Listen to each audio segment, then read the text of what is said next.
It's now time for Ermanni and Edwards with Maz, live on the Woodward Sports Network. Every day, 2 to 4 p.m. Starring Ryan Ermanni, Michigan great and former NFL baller Braylon Edwards, and of course, Tom Mazawey. Let's talk some sports.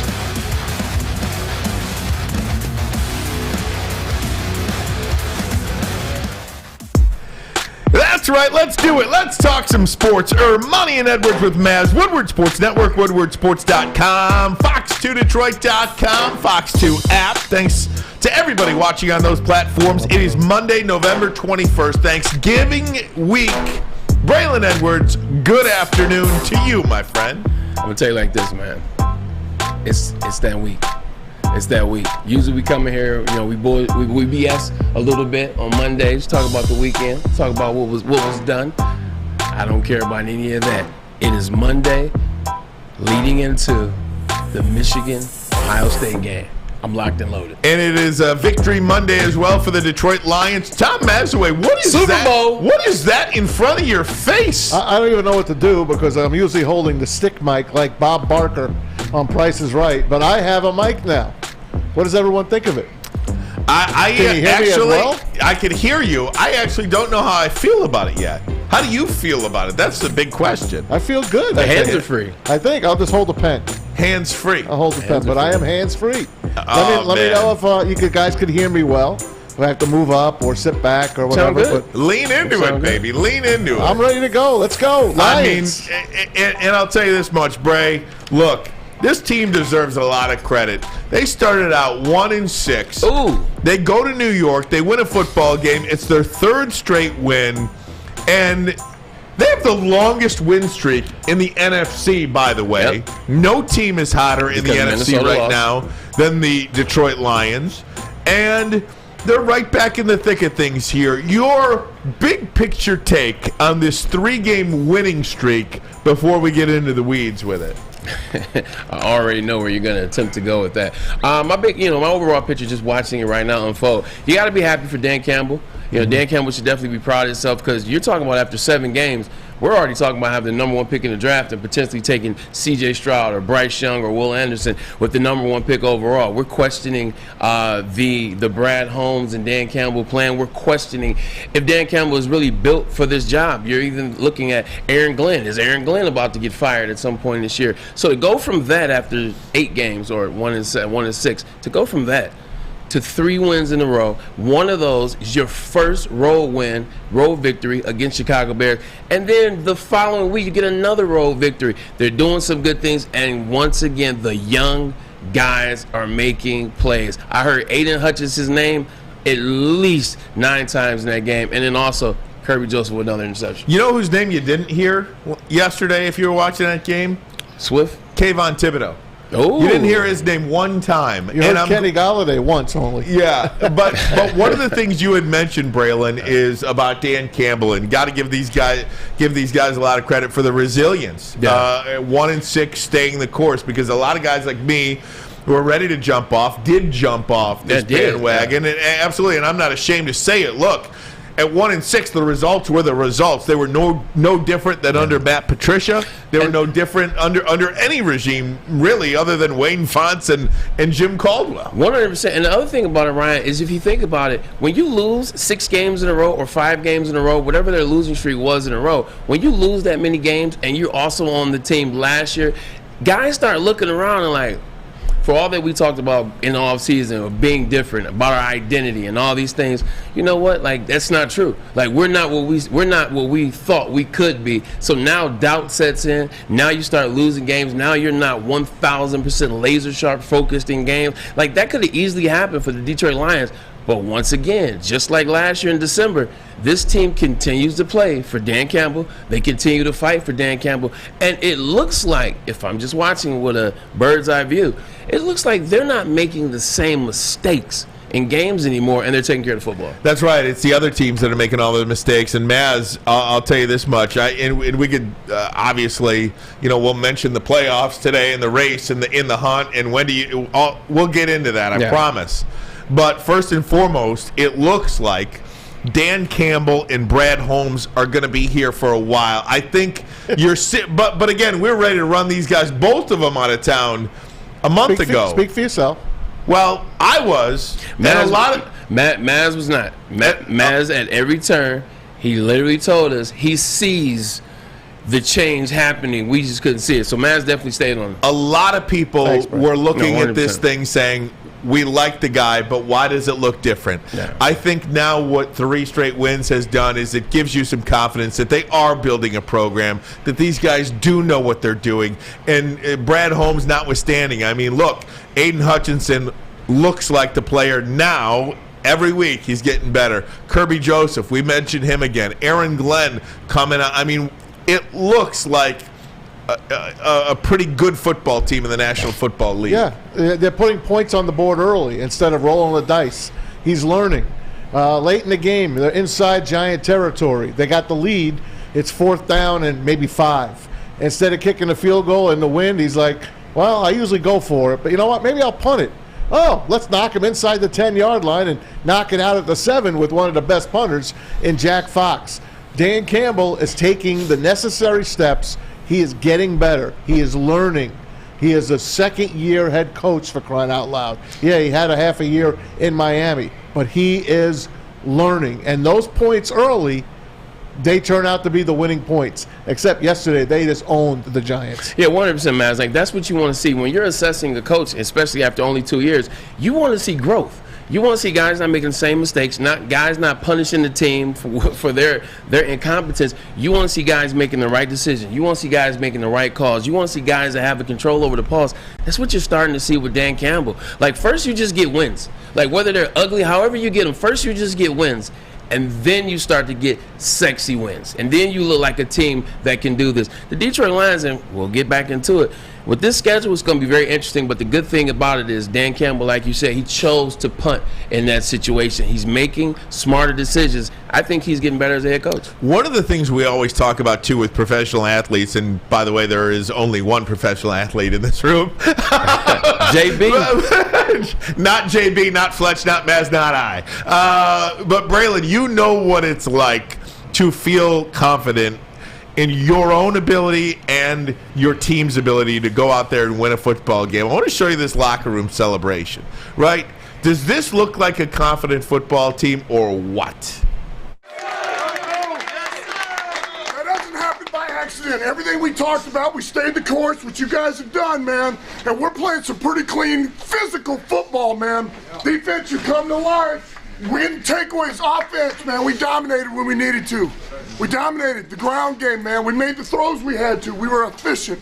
That's the way to win, man. Now you're figuring it out. Yep. Now we're figuring it out. That's 3. Yes, sir. Everything will be mental. And we go for 4 against a really good opponent. Yeah. That's outstanding, gentlemen. Yeah. You earned it, man. Yeah.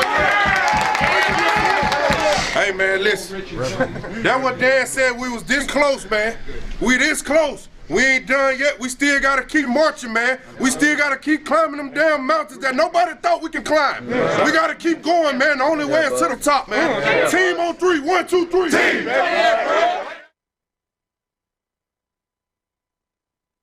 That's confidence, man. Look, that is confidence, and I don't think there's anything more scary or more dangerous than when you give a professional athlete confidence. And they're playing with it right now. Yeah, Dan Campbell. It's good to see this side of Dan Campbell, too. I think a lot of last year you saw Dan Campbell get very emotional at times. You saw Dan Campbell cry at times. Some people made fun of him for that. This was that energy. This was that Dan Campbell tight end energy right there. Like, this is Dan Campbell getting after his guys. Like, he almost wants to suit up and get out there and play. 3 wins in a row for this Detroit Lions team, the way the season started, the way it was going to now, that's major. That's huge. These guys are buying in. Like, guys are now like, you know what?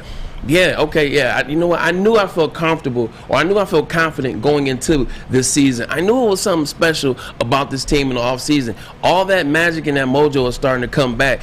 It doesn't matter how you win games, Ryan and Monty. When you win those games and you string together a couple in a row, the confidence, the energy, the swagger, it goes through the roof. You start making plays that you didn't think you could make. Coaches start dialing up plays because they trust the team more. Now they're going into another side of the offensive scheming. Like, it's fun when you win. And we talk about Aidan Hutchinson, Maz. We talk about him a lot, and rightfully so. He is the number 2 overall pick. I mean, this guy is playing at a different level right now. The only player in the NFL to have 3 takeaways, 3+ takeaways, and 3+ sacks this year. He's the first rookie since 1982 or something like that to come up with 5+ sacks and 2 interceptions. I mean, this guy. Was Saylor. Yeah, I mean, this guy is doing it all right now, and I think you have to give Aaron Glenn a lot of credit for that, too. Not only Hutch, but Aaron Glenn putting him in a position to succeed. How about when they lose Jeff Okudah so early to concussion protocol, and they still show out, man. And the Hutchinson interception was great. Kirby Joseph playing center field was great. They forced Daniel Jones to throw the ball. Saquon had his worst game as a pro. He was sitting out most of the fourth quarter. They had basically put up the white flag. And now this team, both of these teams, have to play in 3 days. And they're both 9-point underdogs.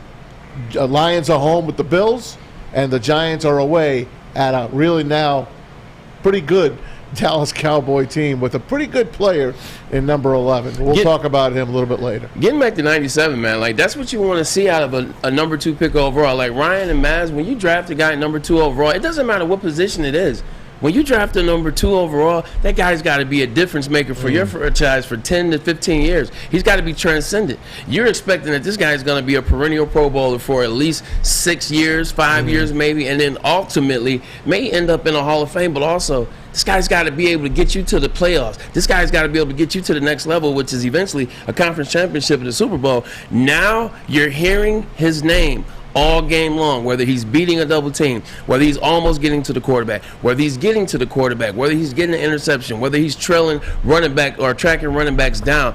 That's what I was waiting to hear. That's what I was waiting to hear. We spent the better part of 7 games not even hearing his name once. Now you hear his name 7 times a game.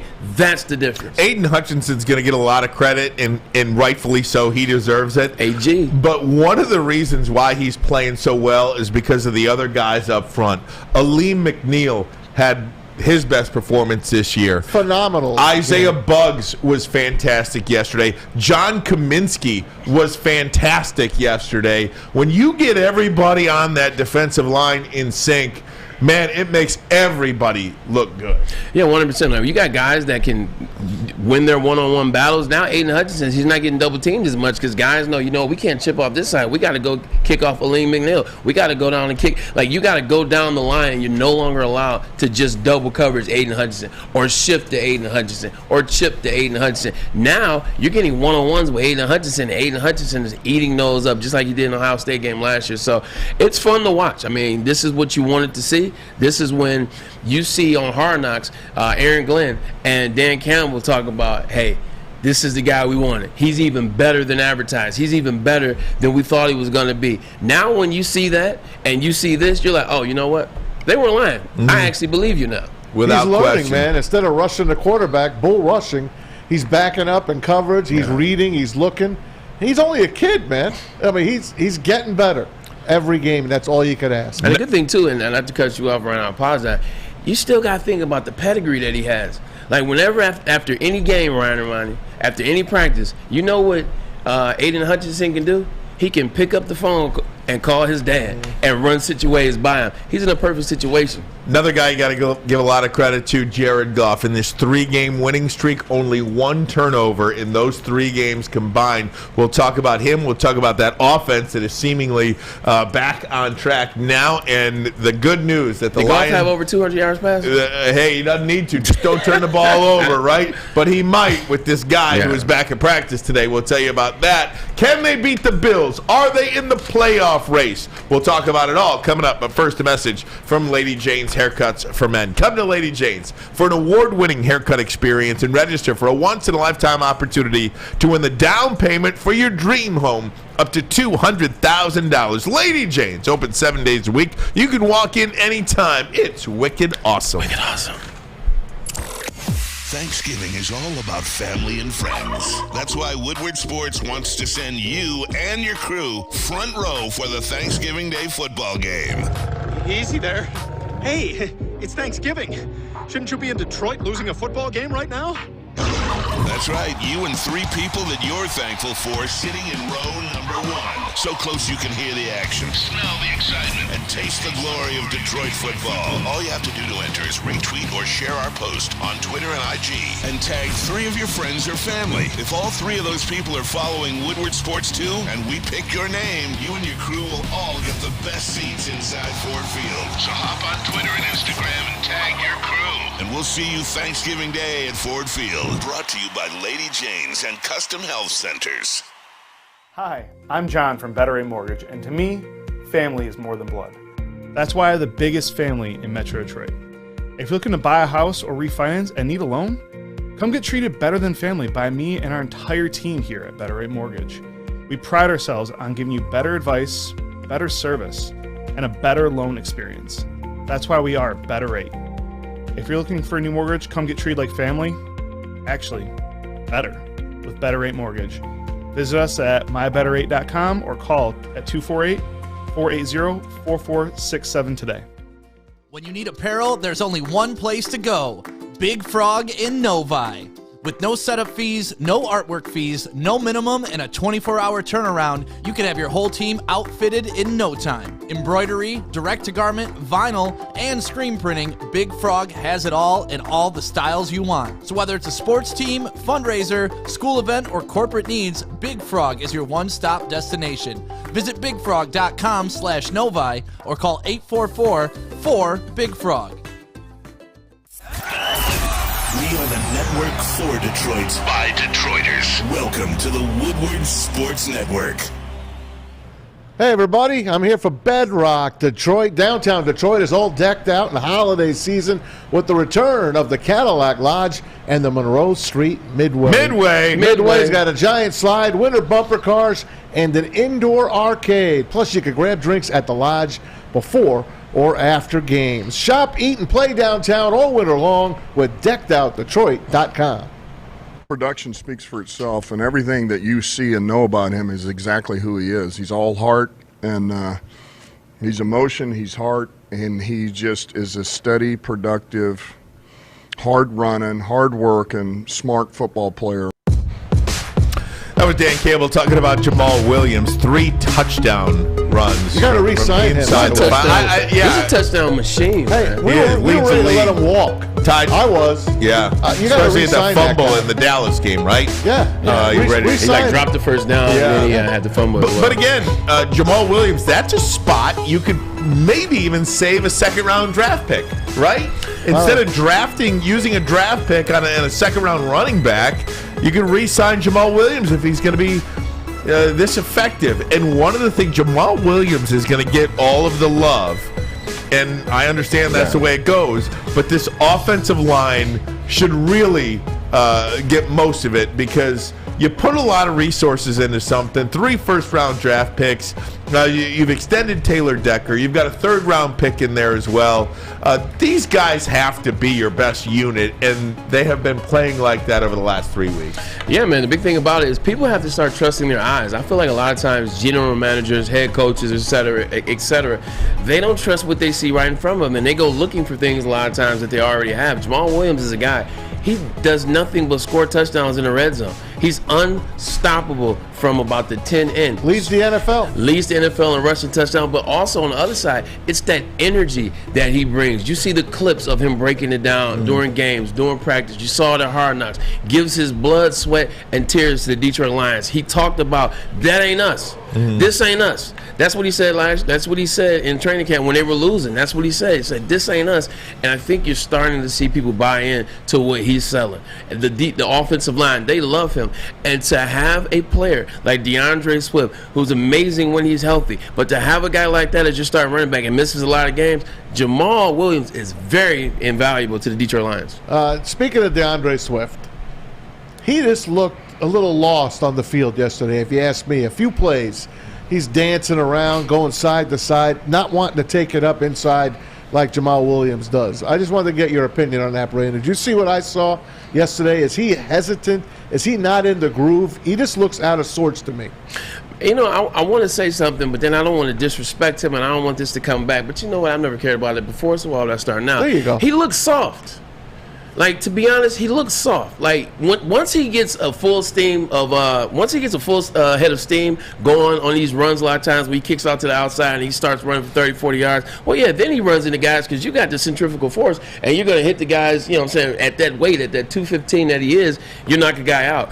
But when it's 3rd and 1, when it's 2nd and inches, when it's goal line yardage and short yardage situations, he never gets it. And it's funny because every time Jamal Williams is in one of those situations, you literally can go make a sandwich because Jamal Williams is going to get the first down. He's not going to get in the game all the time. Or he's going to get the ball in the end zone. When DeAndre Swift, when they call his number in those situations, you know he's not going to get it.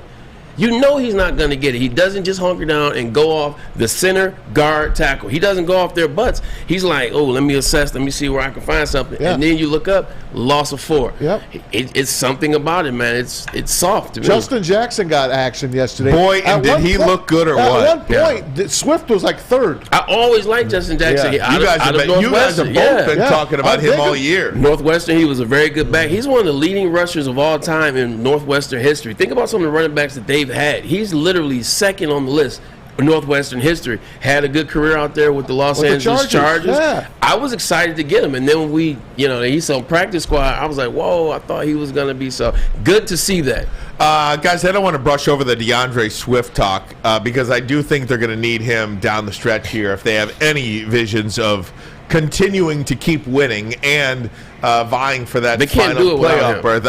Look, he's just too talented.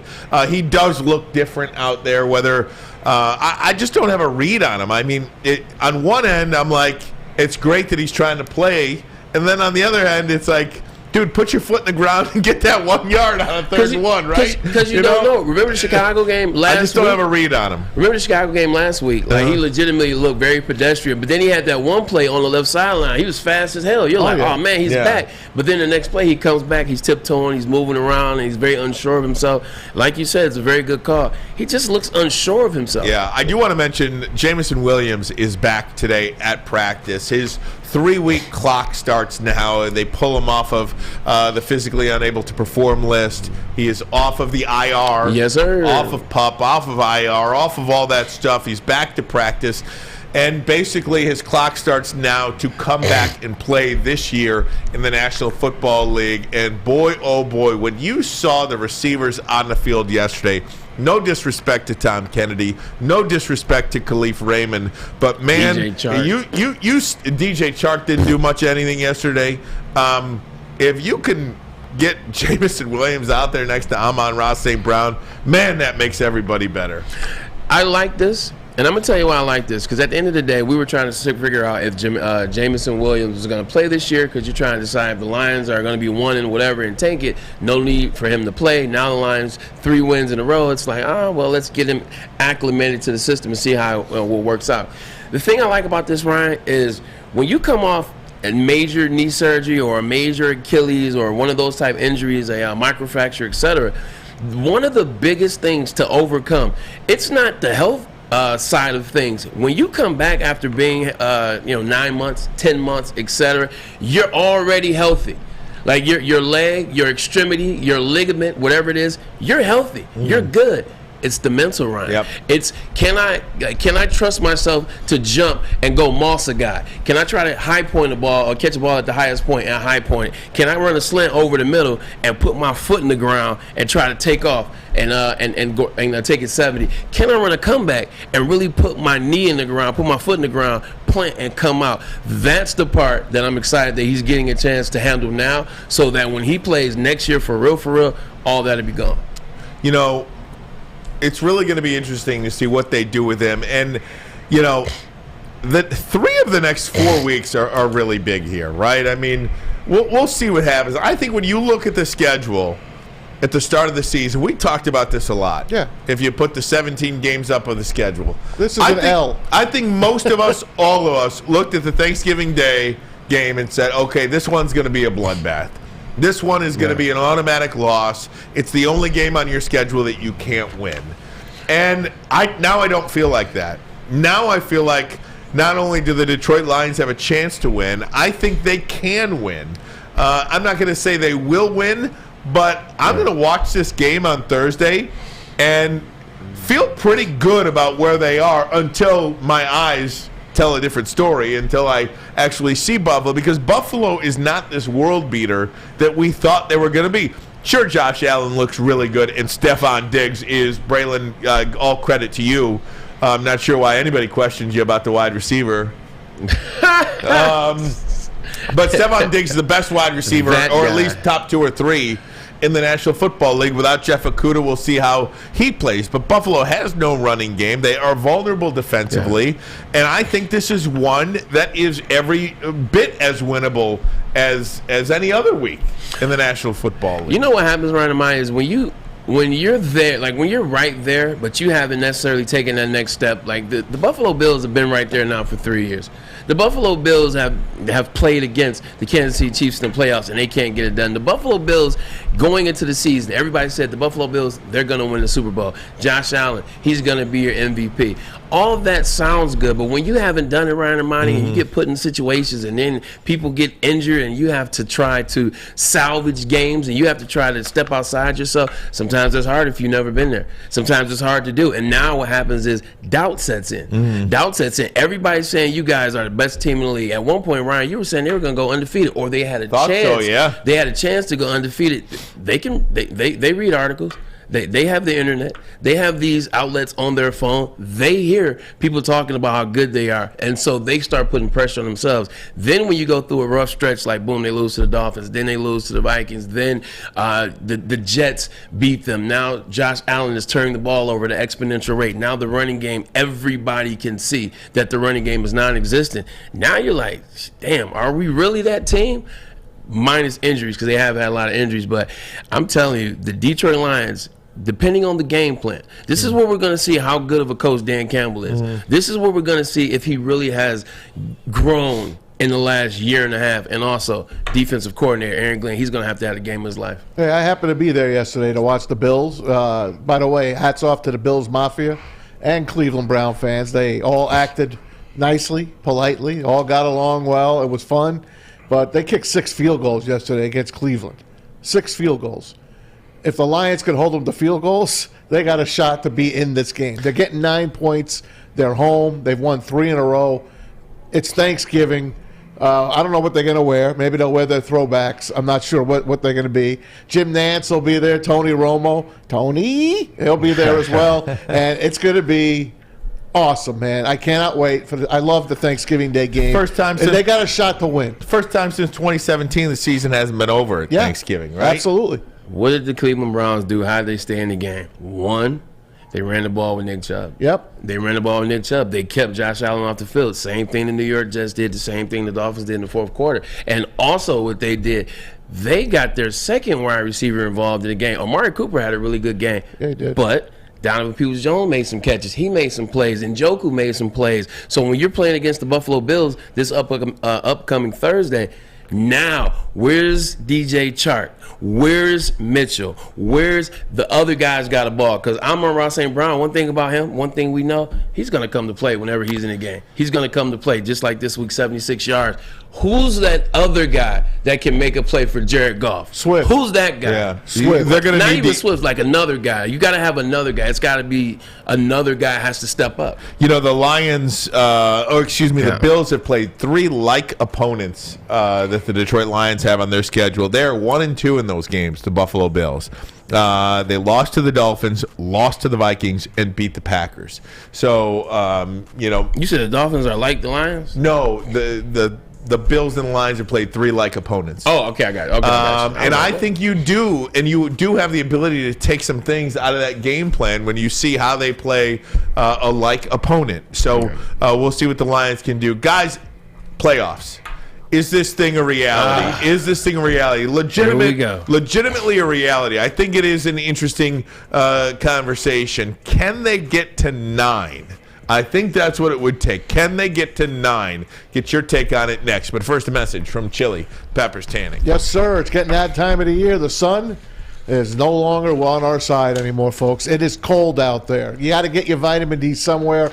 Why not Chili Peppers Tanning? 27 locations and more on the way, 2 right here on Woodward Avenue. And if you join the Pepper Club, they're going to save you $5 against any competitor for unlimited tanning. The cleanest salons in the D, they got the hottest bulbs, the hottest deals, and the darkest tans. Your Vitamin D headquarters, ChiliPeppersTanning.com.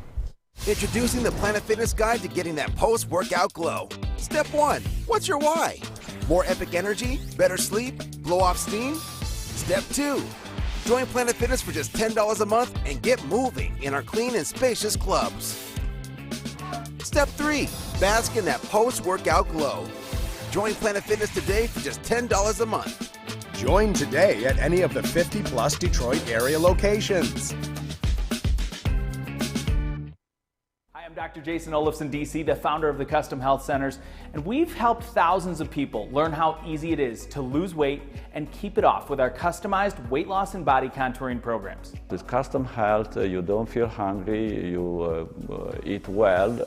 My name is Simeon Timbuk, and I've lost 71 pounds on the program. Call us at 844-789-THIN or visit CustomHealthCenters.com for a free consultation and get started for as little as $5 a day. You have an opinion? Make sure it's seen and heard. Corner, jumper, tweet us, hop on the YouTube chat, slide in the DMS at Woodward Sports on all social media.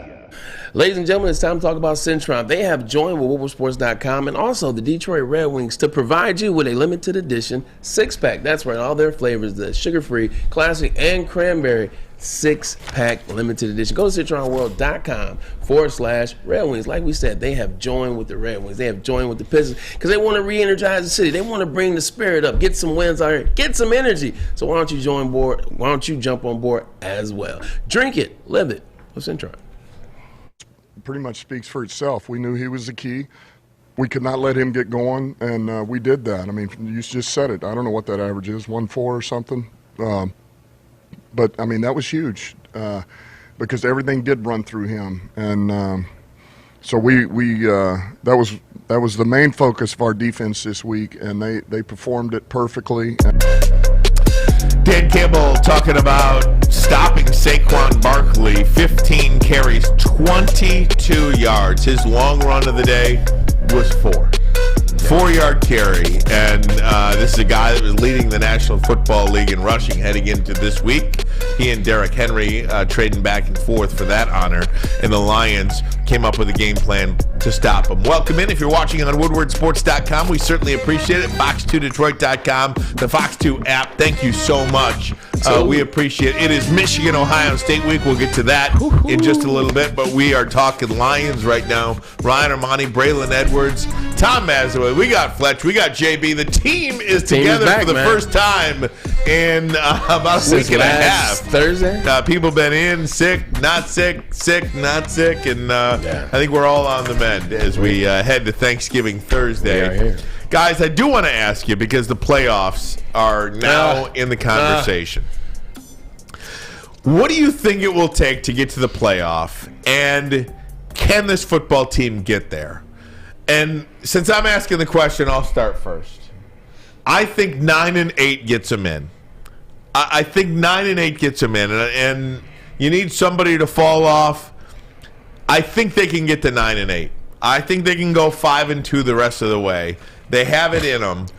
So I do believe it's a real possibility, whether they win or lose this game against Buffalo. All right, I'll start with this.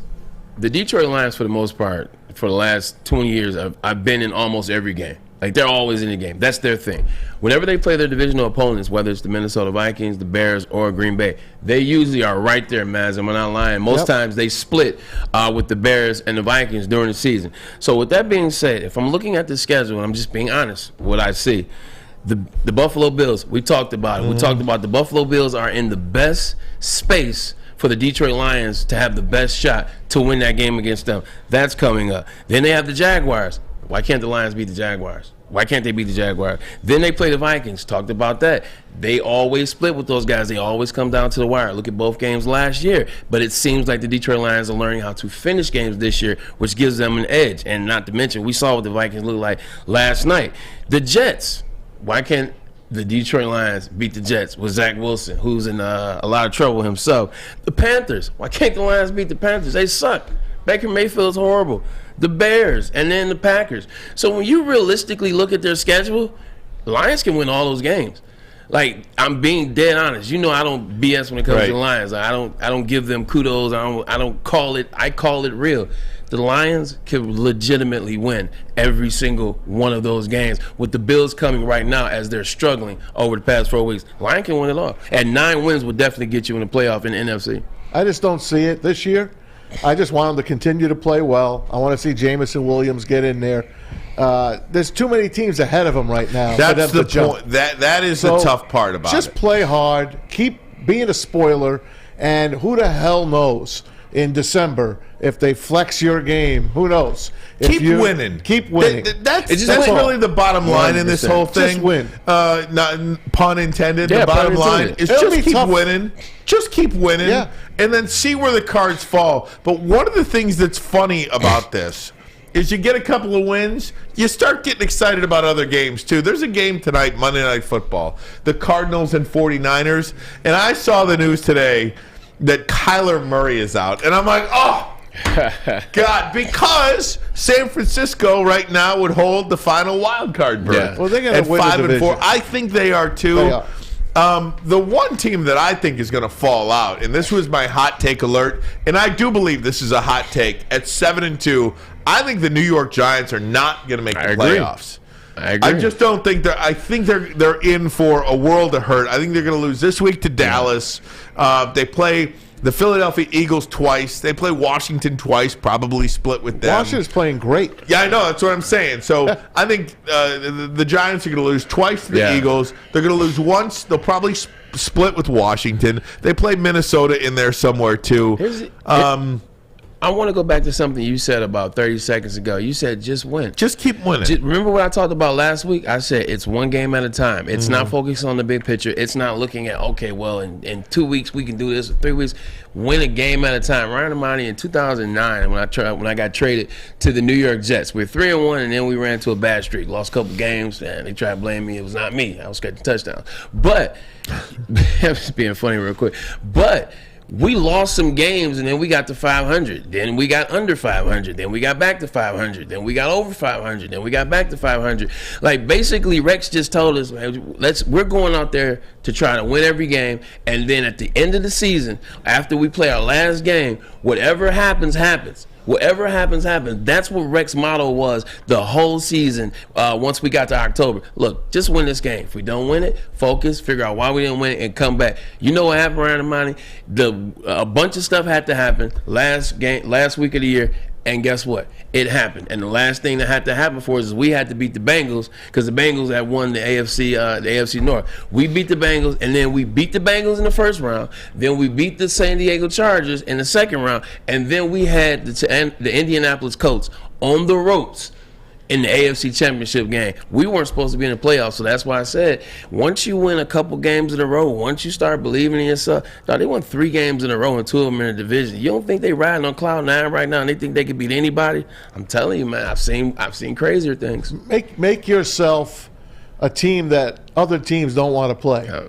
That's all I want out of this team. I want them to be tough, which they're getting. I want them to get healthy. Beat the 49ers in the playoffs last year. That's what the 49ers were. Make a run. And they're on the run now. This Buffalo team will be tough to beat. They will be. They're not the same Bills we thought they were in the beginning of the season. They're still damn good. But they're still damn good. They got a lot of talent. They should have been in the Super Bowl last year. We all know what happened with the Chiefs in that overtime game. That's a tough game to beat. But that's your game. That's Detroit's game. They're going to show up, and they're going to play hard. And then who the heck knows what happens after that? And we talk, Maz, all the time, though, about it's not who you play, it's when you play them. Correct. Look, they caught the Giants at the right time. They did. It looks like they're going to catch the Jets at the right time. The Jets got off to this great start. They look like a mess. Breece Hall got injured. That was tough, man. That was tough. Breece Hall got injured. Their quarterback, Zach Wilson, looks terrible. Tucker got hurt, too. It's all on Wilson. Terrible. It's all on Zach Wilson. Yeah, and he looks not. What do you think about his comment? What do you think about his comment at the press conference yesterday after the game? You see what happened? They asked, he was talking about the game and whatever, and they asked him, do you think the defense is upset with you, or was this win on you or something? He was like, it ain't on me, or something he said to that level. He said no. He just said no. Are you upset? You think the defense is upset with you? No, I don't. And, and Garrett Wilson spoke up. Do you know they average 1.5 inches per play in the second half? That is incredible. 1.5 inches. That is incredible. Wow. It is fun though to be this late in the season, be looking at scoreboards and who can do what and other team schedules. I just think if you're a Lions fan, you look at this remaining 7 weeks and you ask, A, just keep winning, but B, you got 4 games against teams with under 500 records. You got 3 teams that don't look like world beaters right now. And we talked about Minnesota, right? I mean, Minnesota got the clocks cleaned yesterday at home. Holy crap.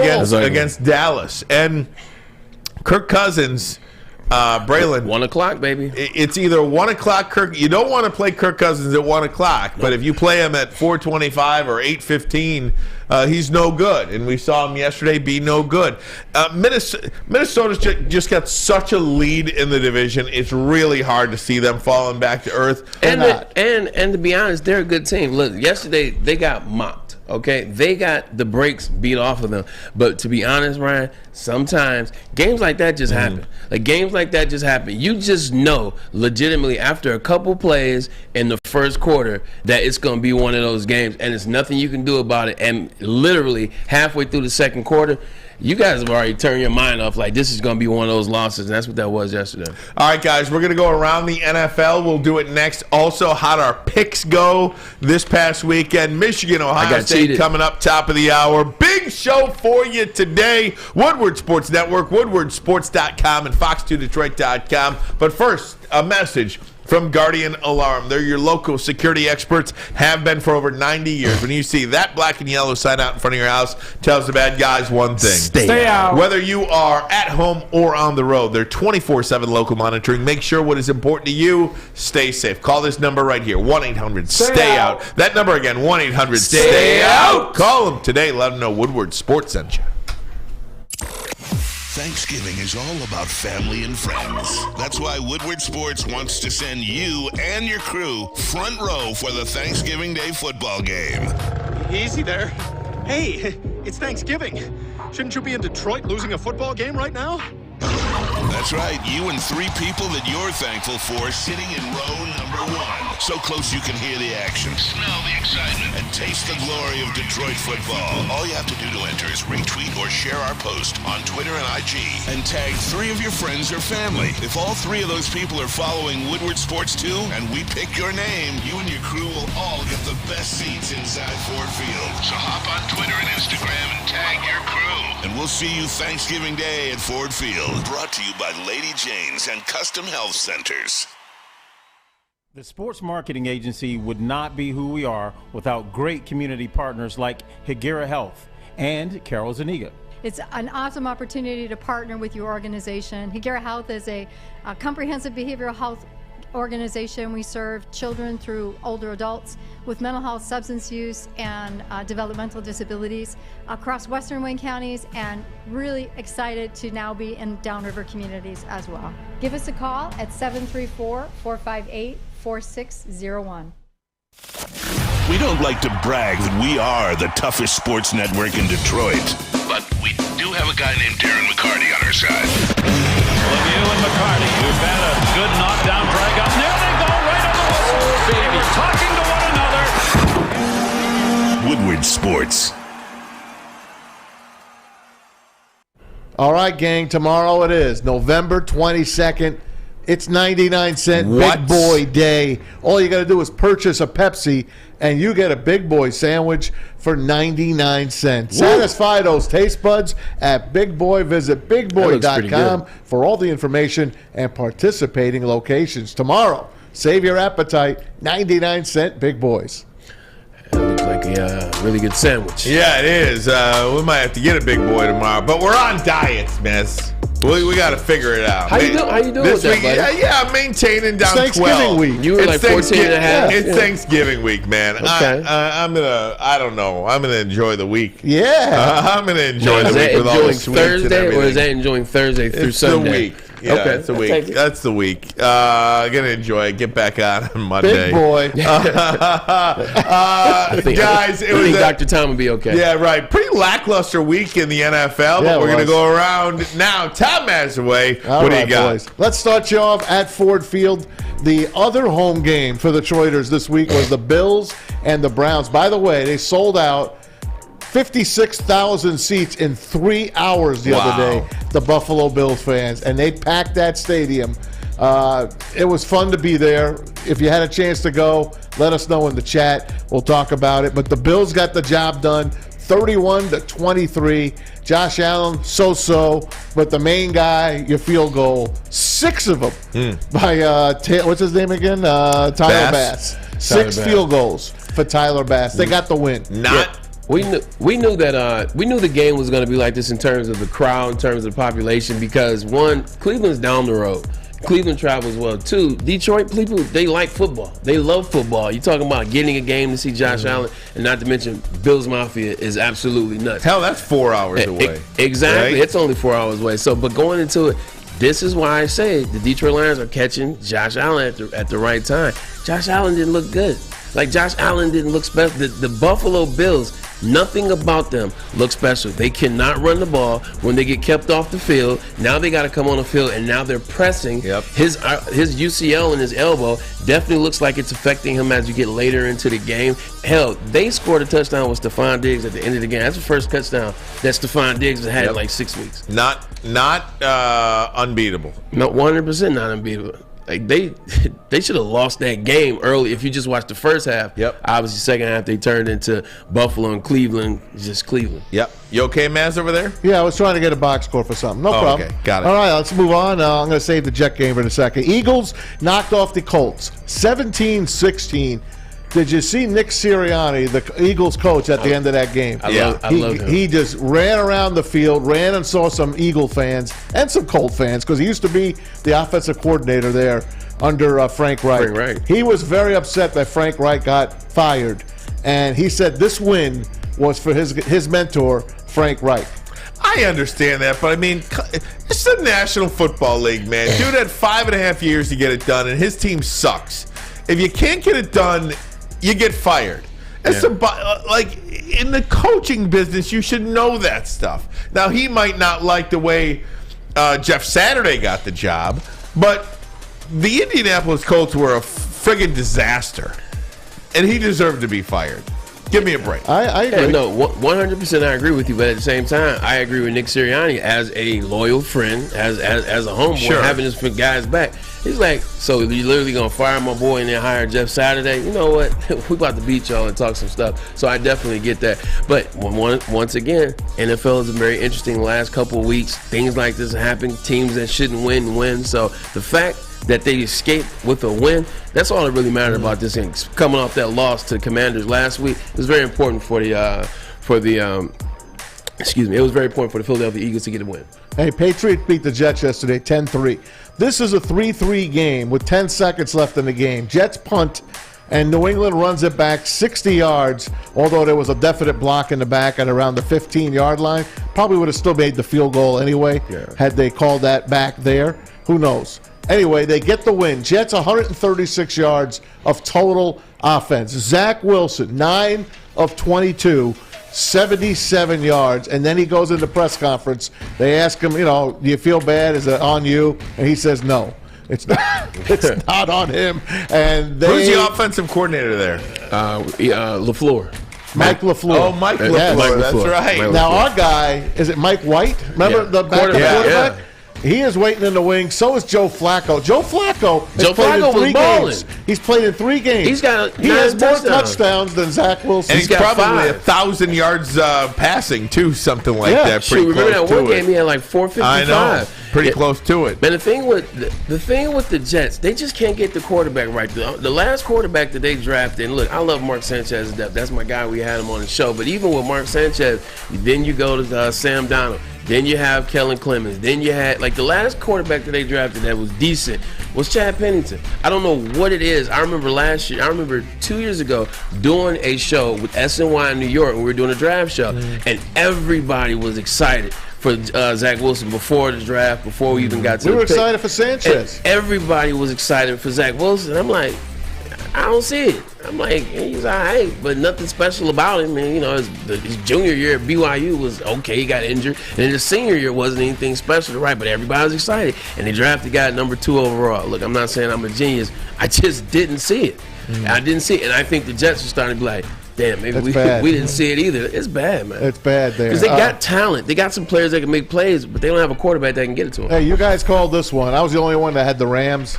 Nah, hell no. Home dog in the division, Oh, my man. God, are they bad. The Saints, Andy Dalton, baby. Saints 27-20 beat the Rams. The Rams are in free fall mode. I think, what are they, 3-7? 3-7. They're 3-7. It's the worst start by a Super Bowl team in NFL history. Stafford's out as well. Stafford, concussion and Stafford protocol. got knocked out again. He's not in concussion protocol, they say, although he hit his head on the turf, and he was in concussion Cooper protocol. Kupp out 6 to 8 weeks. Yeah, I mean, this could end up being a top 5, top 6 pick that the Lions It's on get the way.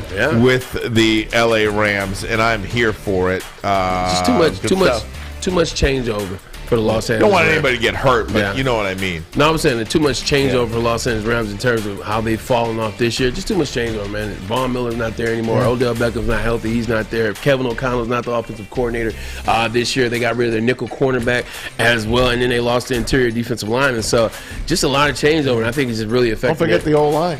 Oh, Andrew Whitworth, 100%. He retired, so He's on Amazon now. Hey, Atlanta knocked off the Bears. Great game. 27-24. Koo gets the field goal with about 1:30 to go to give them the win. Justin Fields played his ass off. They can't get a win with this guy. They got 130 points in the last 4 games, and they're 0-4 in those games. And Cordero Patterson, 105-yard kickoff return. How about Again, that? this guy can't be stopped. How about that? Fumbles and then says, you know what? I'll make up for it. Returns the kick and then breaks the all-time record with now he has 9 kickoff returns. Cordell Patterson is one of those guys who's not going to ever get the credit that he fully deserves. Hell of a player. He made the Pro Bowl as a running back. He made the Pro Bowl as a receiver. He made the Pro Bowl as a return man, and he made the Pro Bowl as a specialist. Wow. Nobody's ever made the Pro Bowl 4 different positions. And he'll be back again this year. Atlanta's a real interesting team. They're good. Really tough news yesterday, though, with Kyle Pitts. Kyle Pitts goes down. Really He tough does. news with him. He's got a torn MCL. At least he'll get a second opinion. Looks like surgery. MCL better than an ACL? Way better than MCL is way better than ACL. If you have surgery on an MCL, you're probably looking at a recovery time of probably 3 months. You're probably looking somewhere in the 2 to 3 months. Washington beat the Texans 23-10. Tyler Heineke is 7-3 as a starter. Ravens, in the most disgusting game of the day, beat the Panthers 13-3. Lamar Jackson got a late touchdown. I don't know what's wrong with them. They won 4 in a row, though. But they just don't look like they're the team. J.K. Dobbins is hurt. Rashad Bateman is hurt. Mark Andrews is hurt. Where do you want me to stop? It's legitimately for Lamar Jackson. Injuries every year. And then also, even before the injuries, Lamar wasn't playing his best football starting about 4 weeks ago, and I think he's still trying to figure it out. Raiders beat the Broncos in overtime 22-16. 2 TDs for Devontae Adams. Broncos looked great yesterday, just in their uniforms. They stink.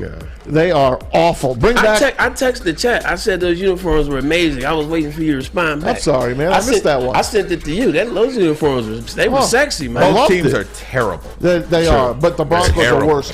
What's their record if they score over 18 points? 8-2. Yeah, they're unbelievable. Anyway, Bengals beat the Steelers 37-30.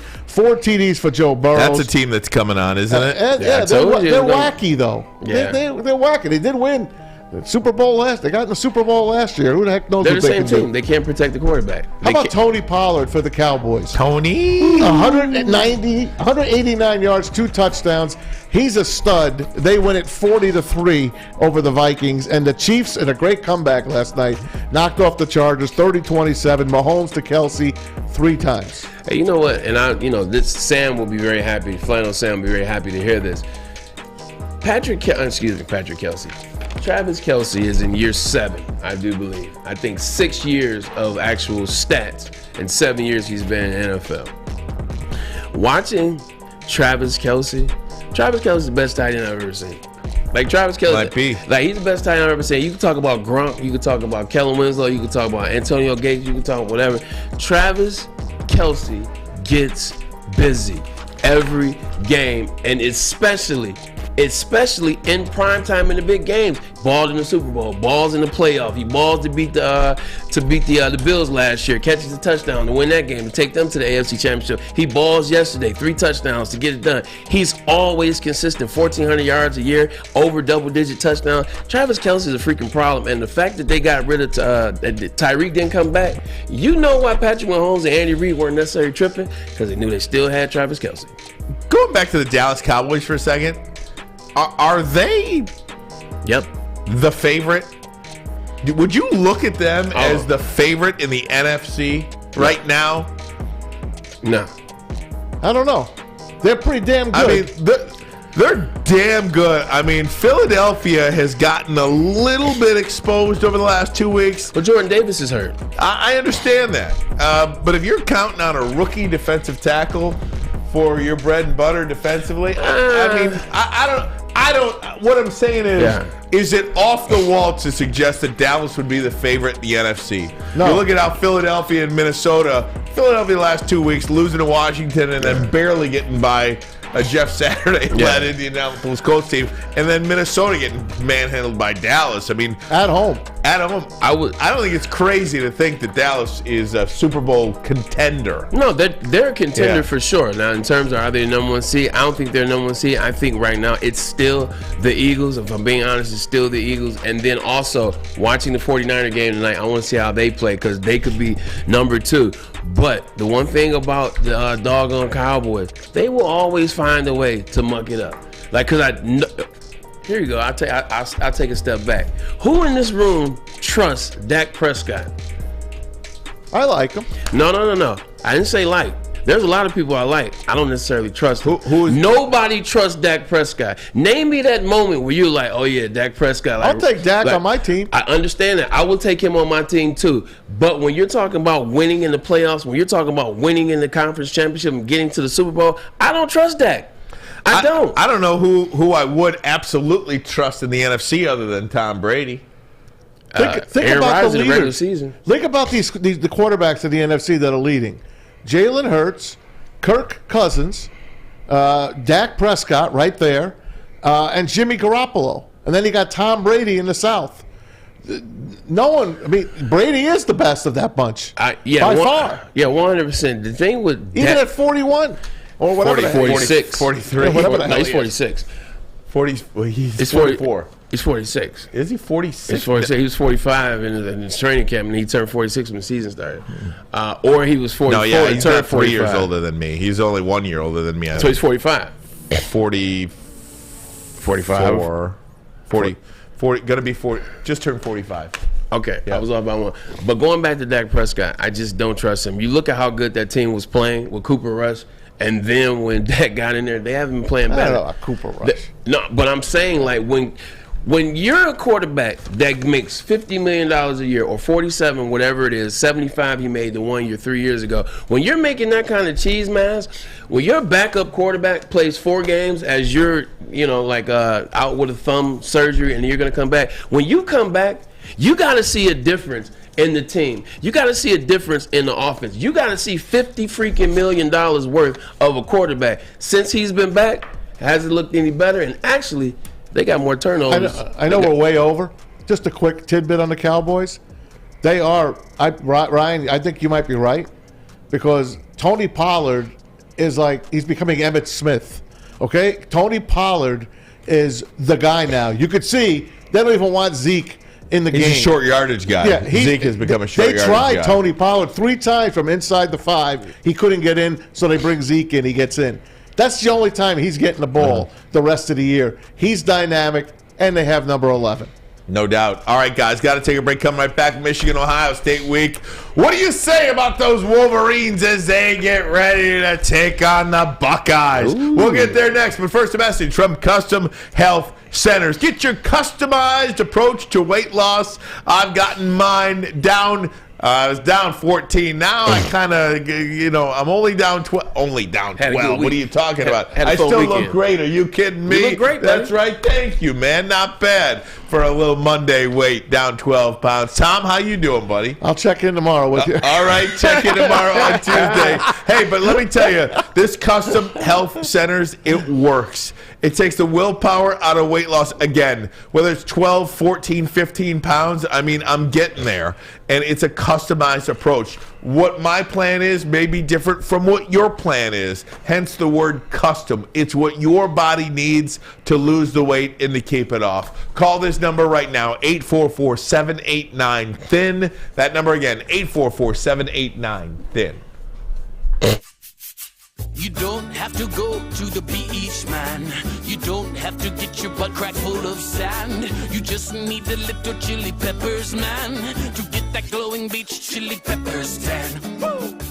With 26 locations in the Metro Detroit area and more coming, Chili Peppers Tanning is where you'll find the cleanest salons in the D. Join the Pepper Club for the best deals on unlimited tanning. Head to chilipepperstanning.com. You just need a little chili peppers, man. 3 NBA championships. Detroit fans were there. 11 Stanley Cups. Detroit fans were there. 4 World Series wins. Detroit fans were there. And that one Lions playoff win in 1991. Yeah, Detroit fans were there. Woodward Sports, where the fans are. Time to talk about my favorite dude, and that is Mike Phillips over there at Keller Williams Legacy in Dearborn. They are all about the community. That's why they want to make sure you get the house when you need it, where you need it at. Whether you're a player or a fan, helping you buy, sell, or invest is the number one priority. 23 years in the game. That's why he's number one. He's got the experience, and he can put you exactly where you want to be. Hold on for that number. 313-403-0011. Once again, 313-403-0011. Game on. Welcome back, Ermanni and Edwards with Maz on this beautiful Monday, talking about the Detroit Lions and their possibility to make the playoffs, but also Michigan versus Ohio State. Maz, yes, sir. Michigan, Ohio State, 11-0 versus 11-0. This is exactly everything we wanted it to be, starting in the summer, and for everything that's happened. For Jim Harbaugh flirting, if you will, with Minnesota job, to Josh Gaddis exiting in a very interesting That's way. Your guy. 100%, because that offense is not the same. That offense, I don't trust No, it. it's not. Jesse Minter, McDonald leaving, Jesse Minter coming in. For all of that, Cade McNamara will put JJ in there, David Ojabo, as well as Aidan Hutchinson. They leave and go to the NFL. And here the Michigan Wolverines are 11-0 with another chance to go back to the playoffs. They really put me through my paces on Saturday. They put us all through our paces on Saturday. Talk about coaching a game to just give it to your kicker. Let's play defense and give it to our kicker. Moody. That's what Jim Harbaugh and the Brain Trust, the Michigan offensive coordinator twins, came up with the crappiest game plan I have ever seen. And I know they lost Blake Corum, and that sucks. But they sucked on Saturday. And you know what? So did Ohio State. And obviously, so did Tennessee. USC got away with their lives. It was just that kind of Saturday. But, Rye, we're all talking on Saturday. That was bad on Saturday. That's a team that got beat the hell out of by Michigan State. Yeah, I'm not a fan of Tweedledee and Tweedledum, but something has to change. And the big thing about it is we've talked so much about JJ this year, talking about him not being what he was advertised to be, him not being that special player, him not, connecting with his efficiency down the field and taking that next step and actually showing you why Cade McNamara is not the starting quarterback. You know what a large part is? It's the offensive coordinators. If you watch, and obviously he had a couple drops this game, running back dropped the pass, Roman dropped the pass, so there was some drops. But if you just watch JJ, he just doesn't look confident in this offensive system. He looks frustrated with the system.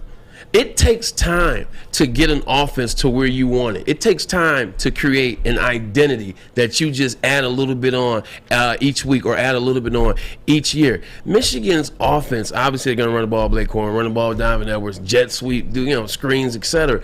But it took 3 years for Josh Gattis' offense to come into fruition the way he wanted it to. Now, I wasn't a big fan in the first 2 years, not at all, and even in the beginning of last year. But you finally saw it come into fruition. You saw what he was trying to be, what he was trying to build, and it got good. And he was able to have those moments, whether it was the last play of the Penn State game, whether it was getting the tight ends involved in Nebraska, whether it was showing you that Cade McNamara could throw for 300 yards against Michigan State, whether it was the Iowa trick play, et cetera, et cetera. Now to go to two inexperienced guys as offensive coordinators, and you don't know who's calling the plays, who apples to oranges, it's just not a good system. It's not a good place for a young quarterback to be in. I'll tell you, you guys are depressing the hell out of me. You guys, I mean, that's depressing. I'm sorry. I mean, that was gross. Look. I understand. Here's the angle that I'll come at it with. I can't wait. For the first other problems, yes. But for the first time in 16 years, 16 of them, you're 11-0. And play anybody. And that's fine. And that's fine too. But they're 11-0. And I'm going to enjoy that for a little bit. Yeah, good. Maybe until Thanksgiving or something. I don't know. And we'll see what happens. Are there real problems? Yes. Is the offensive play calling, it's beyond terrible. When you're 3rd and 9 and you're running the ball up the middle, I don't understand it. Now, the Josh Gattis thing, look, he left. He didn't get fired. He left. Well, so Ryan, don't do that though, because it was very. But what are you going to do about it this week? No, I mean, there's plenty of time for he was that. Mad at Harbaugh. He was mad because Harbaugh's out. Well, nobody for a talked. new job. Like, there was no communication for as much as he said communicate. Right. No, I'm not saying that you could do anything about Gattis. Yeah. I'm just simply pointing out one thing. You say, hey, look, we're 11-0, haven't been that way since 2006. You're absolutely correct, Ryan Ermanni. But just like you always talk about, you expect Michigan to beat Ohio State. I do. So with that being said, you week. expect Michigan to be 12-0. Yeah. So with that said, I'm just talking about what I saw when I watched this Illinois game, when I've been watching these games for the past 5-6 weeks, what I've seen out of that offense. That's all I'm actually pointing out. Like, I will tell you though, it did, because they won. Yeah, it did make me feel better that they faced a little adversity because they're going to trail in this game, 100%, and they might be even trailing in the fourth quarter, and they might need a 4th and 3 again, and they might need to convert on a 3rd and 12. It made me feel better that the first time this was happening was not in Columbus. They actually had to make some plays to win the game. It made me feel better if it comes down to a field goal. Jake Moody has been in this position before, and he's come up with the play. Again, Isaiah Gash, if it comes down to no Corum and no Donovan Edwards, you know what? Isaiah Gash, he dropped a short touchdown pass, and all he did was come back. If you're gonna botch a play, right? If you're gonna have a drop, you got to make one back. Get it back. Yeah. Get it out of your mind and make one back. Whether it was a pick play or not, it's fine. Isaiah Gash made the catch and got the first down on a 4th and 3 with the season on the line. They made the play when it mattered. And look, every team faced adversity this week. Yeah. Every team. Hell, Alabama only beat Austin Peay 34-0. You know what I mean? It was just one of those. It wasn't 68-0. It was a wacky week. It was just one of those weeks in college football. I mean, hell, Michigan State had a 22-yard chip shot for the win at the end of the regulation. It was one of those weeks in college football. And again, I don't look, if you eyeball test, Ohio State looks a lot better than Michigan does right now. But again, Maryland had the ball late in the fourth quarter with an opportunity to win the football game. Maryland. The good news is this. Listen, Michigan can definitely win this game. We have them win this game. You and I both said they would go 12-0 at the beginning of the season before the season even started. I still stand by that. Michigan will win this game. Michigan has shown you why they can win this game, controlling the trenches. Ohio State is also showing you that they're not flawless. Ohio State has shown you in 3 of the last 5 weeks that hey, you know what? There's some chinks in this armor. What's the running game going to be like? Is Maya Williams healthy? Is Travion Henderson, is he healthy? What's going on with Jackson Smith and Jigba? So there are ways that Michigan can win. I'm just doing my job as an analyst and telling you, like, watching Michigan over the last 3-4 weeks, it's like with the offense. When I'm at Jimmy's house on Saturday and I'm hanging out with Gracie and we're chilling, and Gracie is all of 7 years old, when she can tell you what Michigan's running as a 7-year-old, like, that's an issue. Like, that's a problem. So the one thing that I'm hoping on, and this is why I brought up Josh Gaddis, the first series of that Michigan game last year when they ran the fake jet sweep, angle pass, and A.J. Henning scored a touchdown, that was something different that they hadn't done. I'm wondering, with 2 first-year offensive coordinators, with Weiss and Moore, what do they have up their sleeves, if anything, for Saturday? Because they're going to need something. They better have something, Bray. Yeah. They better have something. And I understand. I don't want to make it sound like you don't have a valid point, because you do. I think my only problem is this is an off-season issue they're going to have to address, because these it's here now. We can't do anything about it. You can't do. It's an off-season situation. We could talk about this for the next 6 months after the season, because I'll tell you, watch Tom Kennedy. Yeah. Tom Kennedy, God bless him. Ben Johnson can dial up a play to get Tom Kennedy running in space like it's nobody's business. Yeah. Ben Johnson can get Khalif Raymond on a route that he's wide open. What can you do, Sharon? What can you do, Weiss? When's the last time? Now, I know, look, JJ has overthrown some balls, a lot of balls, in fact, and especially touch passes. And there's been a lot of drops. Anthony dropped one in the end zone. Gash dropped a touchdown pass. Roman Wilson dropped one. When your quarterback is struggling, you have to help your quarterback out. Nobody did that this week. That's because the receivers are falling asleep all game. Well, that's my point, too. They have no consistency. Maz, this is one of the issues I have with Michigan. When you get 1 or 2 opportunities a game, it's real hard to get into a rhythm. Right. That's it. And I understand that. But, man, there's 1 game left, guys. You know what I mean? There's 1 game left. You're not changing what you do now. So everybody's got to play their best game against Ohio State. And the offensive coordinators you might want to look at in the offseason. Because it's a real concern. And I think it's a real concern moving forward if you want a top-flight quarterback to come to Michigan again, if you want top-flight wide receivers to come to Michigan in the next several years, because the way you play football is not attracting these players. Top receivers are going to Ohio State. Oh, Did you watch the USC UCLA game? I didn't. Oh, hey, I mean, Washington, Addison, 48-45. Are you kidding me? Bobin, like that. That was a great game, by the way. Just slinging the ball all over the field. Side note, that's where you go if you're a wide receiver or a quarterback. And they're coming to the Big Ten. Is Caleb Williams a lock for the Heisman right now? I don't think so. I think they lose a game. I do. I think USC, because they have no defense. I think Notre Dame might clip them this week. They have no defense. And I think DTR, by the way, I think he played with a concussion on that final drive, and that's why he threw that interception. He got his bell wrong. Whoa. And was sitting there. Nobody protected that kid. I saw that, and he got up and actually almost went to the sideline. I saw that. Also, you remember he messed his thumb up. So when he's trying to throw the pass, he couldn't guide that ball. He had a hell of a performance. Talking about Dorian Thompson-Robinson, he had a hell of a performance. He played hurt. He played injured. He thugged it out. Man, he had those guys in the chance to win that game, man. UCLA is a really good team. You got to take your hat off to Chip Kelly. But I'm telling you, Caleb Williams, what I saw in that game, I think he's a lock for the Heisman right now. I don't know about lock. I'm not locked, but I got him as number 1. But with they play Notre Dame, and then they'll play Oregon. Is that who they'll play? Yeah, because UCLA they beat UCLA, so they'll play Oregon. Oregon barely got away with a win. Yeah, Utah's tough, man. When they play Oregon, like something about Utah, like in Oregon, they By the way, the Ohio State spread is down to 7.5. Yeah.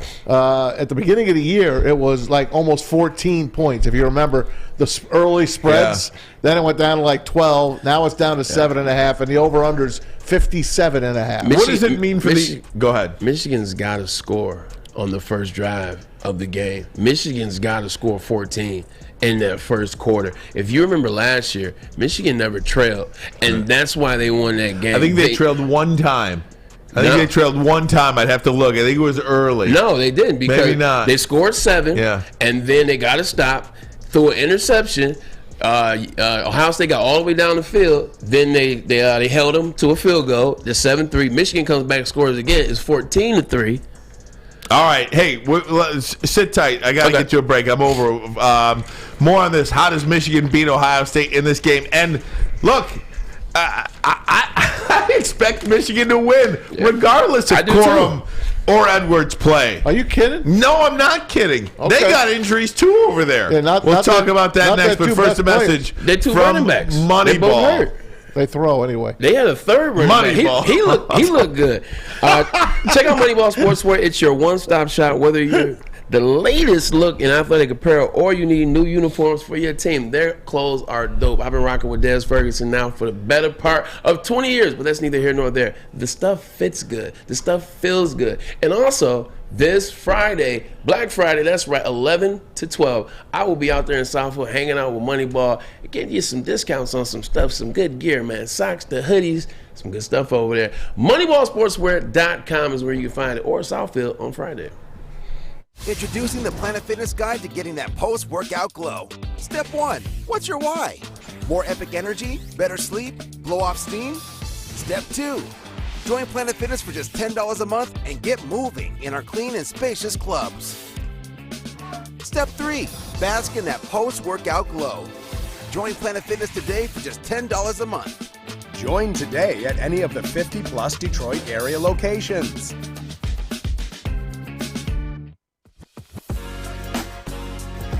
What's a winter wonderland if you can shop, eat, and play? Lucky for you, you can do it all at the downtown Detroit markets, Cadillac Lodge, and the new winter version of the Monroe Street Midway, all located just across the street from Campus Martius Park. Find the fun at deckedoutdetroit.com.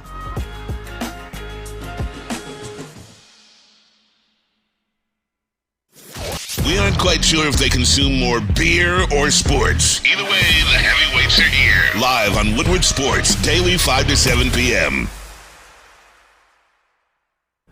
With the holiday season here, it's not almost here, ladies and gentlemen, it is here. Swiss Insurance wants to remind you to insure those gifts of jewelry and collectibles.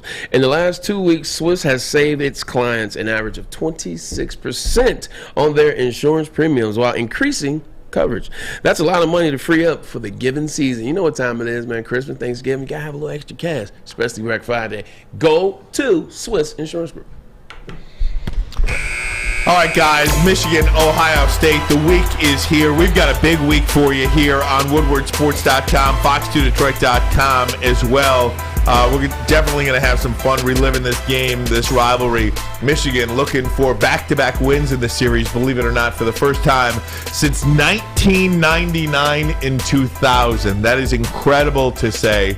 This game opened up in the beginning of the season with Ohio State as a 14-point favorite. Opened up the week with Ohio State as an 8-point favorite. Now down to 7.5. And again, Blake Corum said yesterday he was giving turkeys away. He said he would play this week. He said he's fine. How effective he'll be, we just don't know. Donovan Edwards, question mark as well. Regardless of that, look, this is where legends are made. This is where people get an opportunity, and it's next man up. The top 2 running backs for Ohio State are out too. Jackson Smith and Jigba is probably going to be out too. It's no excuse whatsoever, the injuries. And I know these are our best players, Michigan's best players, but still, it's no excuse. Next man up, man. C.J. Stokes, Isaiah Gash, let's go. Andrell Anthony, make a play. Roman Wilson, make a play. Ronnie Bell, go make a play. Who's this kid, this tall freshman? Clemens. He was terrific. No, he was terrific. Yeah. Oh, the tight end. The tight end. Yeah, are you kidding me? True freshman. Are you kidding me? This guy, Lovejoy? Is that his name? Yeah. He's like a hell of an athlete. Oh, my God. Where's Schoonmaker? Can Schoonmaker come back, please? He's like a hell of an athlete. They were talking about him early on in the season. But look, this is a game Like, you talk about Michigan being a brand. You talk about Michigan having a certain level of recruits. Like, Michigan can recruit to go against Ohio State. Like, this is those moments where guys get injured. So what? You're Michigan.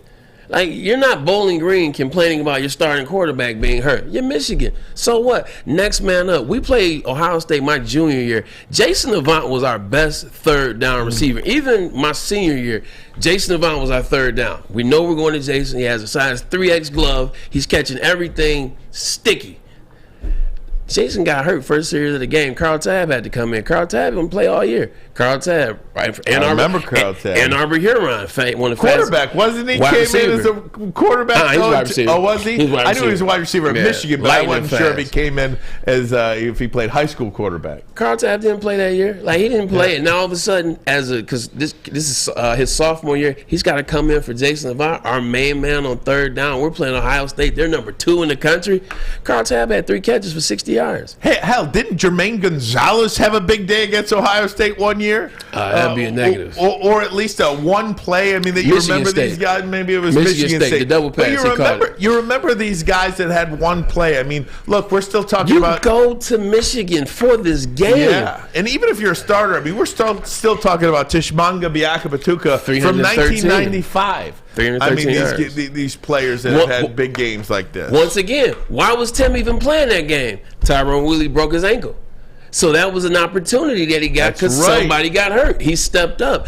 You go to Michigan, you got to step up. You guys got to make some plays. I need Andrew Anthony. I need Clemens. I need all these guys to walk into this game a little bit different, man. I need you guys to be physical. Like, I need you to instill your will on Ohio State and make them feel it at the point of attack. Ohio State is beatable. We've watched that the last 4 weeks. We've seen it last year when Michigan beat them.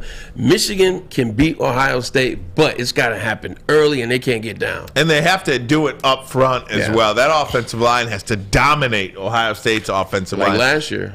Absolutely. Yeah. And the defensive line has to dominate Ohio State's offensive line, which is Michigan's strength up front. And I think they can do it. And I don't care about the injuries.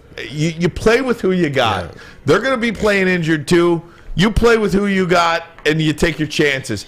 There's a college football playoff on the line, and probably, if you somehow win this game, you get your guys, give them a month to get healthy. Yeah, you play some Look out, man. You play some bums in the Big Ten West. The big thing about this is this game lines up for Michigan like it lined up for them last year. Ohio State's defense can't stop the run. Like, Ohio State's defense is struggling in the middle. They can't stop the run. They look very similar to Detroit Lions a couple weeks ago, not being able to stop the run from the linebacker position. You guys run the ball better than anybody in the country. Like, that's your strength. Your offensive line is about to win that award, whatever that award is called. They're going to win that back-to-back years. Impose your will. And also, you know what that does? It keeps the clock going. It keeps C.J. Stroud off the field. So Michigan's that's their best game plan. You got anything there? You got anything to add, Bass? Dynamite drop in, Monty. Jesus. Dynamite. Yeah, you guys are just, you guys got it all, man. It's good. Good. You guys got it. What more can I add? I don't know. Just get the field goal kicker. Get Moody on the field. That's what I say.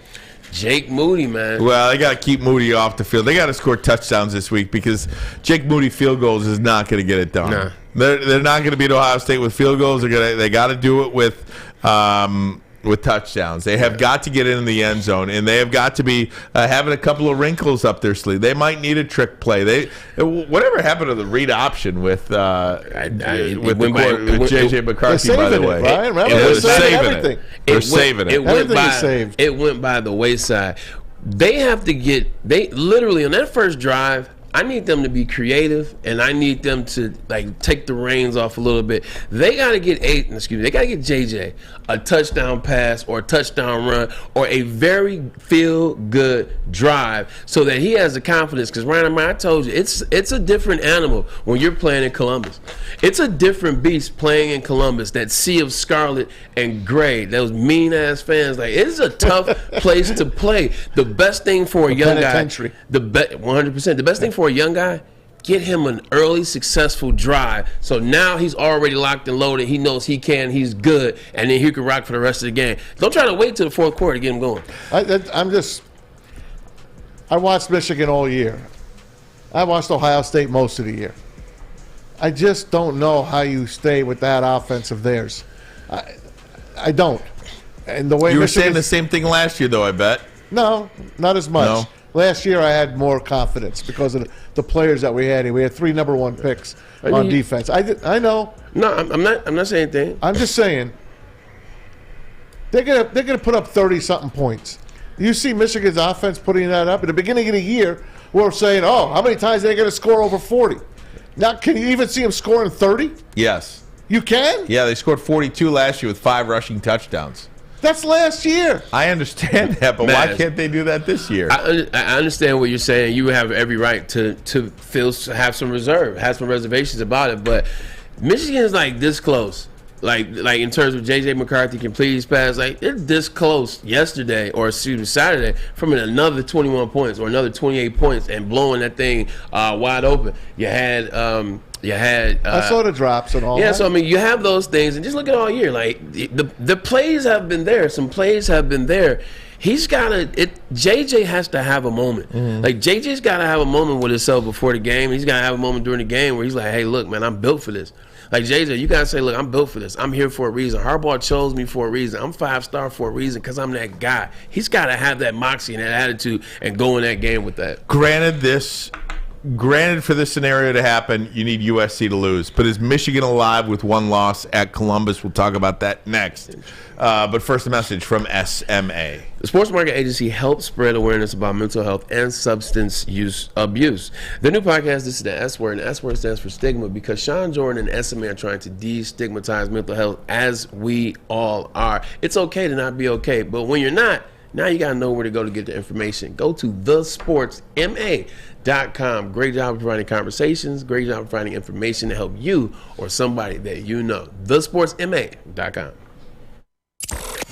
Thanksgiving is all about family and friends. That's why Woodward Sports wants to send you and your crew front row for the Thanksgiving Day football game. Easy there. Hey, it's Thanksgiving. Shouldn't you be in Detroit losing a football game right now? That's right, you and 3 people that you're thankful for sitting in row number 1. So close you can hear the action, smell the excitement, and taste the glory of Detroit football. All you have to do to enter is retweet or share our post on Twitter and IG and tag 3 of your friends or family. If all 3 of those people are following Woodward Sports too, and we pick your name, you and your crew will all get the best seats inside Ford Field. So hop on Twitter and Instagram and tag your crew. And we'll see you Thanksgiving Day at Ford Field. Brought to you by Lady Jane's and Custom Health Centers. By now you know me, Christina Gennari, as the obvious choice in real estate. And you know my website, soldchristina.com, as your #1 resource for buying or selling your home. Myself, along with my amazing staff, pride ourselves on making your home buying and selling experience a relaxing and easy one. Come see why we are the obvious choice. Christina Gennari at soldchristina.com, the obvious choice in real estate. When it comes to making your haircut truly an experience, there's no better place than Lady Jane's Haircuts for Men. Come to any one of our 26 Metro Detroit locations for an award-winning haircut experience and qualify for a chance to win a down payment for your dream home up to $200,000. Our precision haircut and talented stylists will have you looking good, feeling good, and give you a chance to change your life forever. Lady Jane's Haircuts for Men, open 7 days a week. Walk in anytime. It's wicked awesome. Get a shot up. This is for the win. All of Detroit's sports teams live on Woodward. All of Detroit's sports coverage lives on Woodward Sports. Driving the best in Detroit sports coverage. Only at Big Frog can you get yourself a free Woodward Sports t-shirt all month long at Big Frog in Novi. Stop in today, tell them we sent you, and they will hook you up by printing you a new t-shirt, fresh, right on the spot. Fresh? Yes, very fresh. The freshest t-shirt you have ever seen. So stop in today at Big Frog in Novi or check them out online at bigfrog.com/Novi. Oh, look at this. Braylon Edwards, David Boss, Pierre Woods, and Marlon Jackson. How about that? Look at that. Jim Tressel, the sweater vest. This is Braylon Edwards. Oh, man, what a great picture. So the one thing, the only thing I guess we didn't win the national championship, but the one thing I didn't do is I wasn't captain. That's the one thing I wanted to be as Michigan's captain. Wasn't a captain, but that was my one captaincy. Was the Ohio State game, my last game against Ohio State. What's it like playing there? It's fun, but you got to be made for that moment. Like it's serious. Like it's tough. Like because you feel everything, man. You know, you feel the game, you feel the pressure, you feel Eddie George, you feel Jack Tatum, you know, you feel Chimanga. Like all that's there. It's like playing Lambeau Field. Like all that's there, and their fans are nuts. Like every call, every play, like could win the game, or every play could be the deciding factor. You just never know. So it's you gotta be made for that moment. Like you can't just be an average guy or average player and walk in that moment and have success. You gotta be built to play in Columbus. I've been there a couple of times to see the Michigan-Ohio State game. The one game I remember I went to up in the press area, walking up to the press box, who do I run into? None other than George Steinbrenner. Really? The boss, the New York Yankees, who that was his love. Ohio State was his team. And that was quite a thing. And then came outside at the end of the game where we had 4 flat tires on our radio van for our trip home. We had to call and get the new tires and pop them back on now. I'll never forget that day. Yeah, Thank you, Ohio State fans. Ohio State is one of those stadiums, one of those games where like you may want to question wearing Michigan stuff. I've been to the shoe. You would question wearing Michigan stuff. I've been to the shoe 5 or 6 times, and my first game was in 2002. And I'll tell you, the Claret game. Yeah, that was the Claret game. I was actually interviewing Maurice Claret. I was so on mad the field after that game. And the pepper spray came in. They cheated that game. Yeah. They cheated me. They called the pass interference on me. That, it wasn't pass interference. I'll never forget that game. Talking about you can't win with field goals. Yeah. Adam Finley had 4 field goals. There you go. Couldn't win. It is a unique place, and we'll revisit some of the great games over the years coming up. But I do want to ask you guys, because I do think it's kind of intriguing. Bless you. Is the loser of the Michigan-Ohio State game still in play here? Yes. I fully agree with that, but I think, well, obviously you're going to have a loss from USC. Yes. Which, TCU. I don't know about TCU. Yes. I think you're going to have a loss from Clemson. Stink. And USC. Clemson sucks. Like I know they suck, but what South Carolina did last weekend has put South Carolina on the map a little bit because of what they did to Tennessee. Clemson plays South Carolina and North Carolina now in back-to-back weeks. That might be enough to propel them. Clemson's not beating both of them? Again. Okay, you're just saying, okay, I got you. So there's one law, okay. But I just think for the loser of Michigan-Ohio State to stay alive, I do think Clemson has to lose because of the fact that it might look pretty good to beat North Carolina and South Carolina now at the end of the year, right? Nobody cares about Clemson. I'm telling you like this: if TCU loses one, and SC, USC, if those 2 teams lose one, that's Michigan's best bet if they lose. Why does TCU have to lose then? Because you've got Georgia. Let's say Ohio State wins. Right, Ohio State, Georgia. Then you've got TCU. Oh, you're right. So Tennessee's out. I'm counting LSU as a loss to Georgia. Then you got USC. We're counting them as a loss. So basically it comes down to Michigan and Alabama if you're counting Clemson out.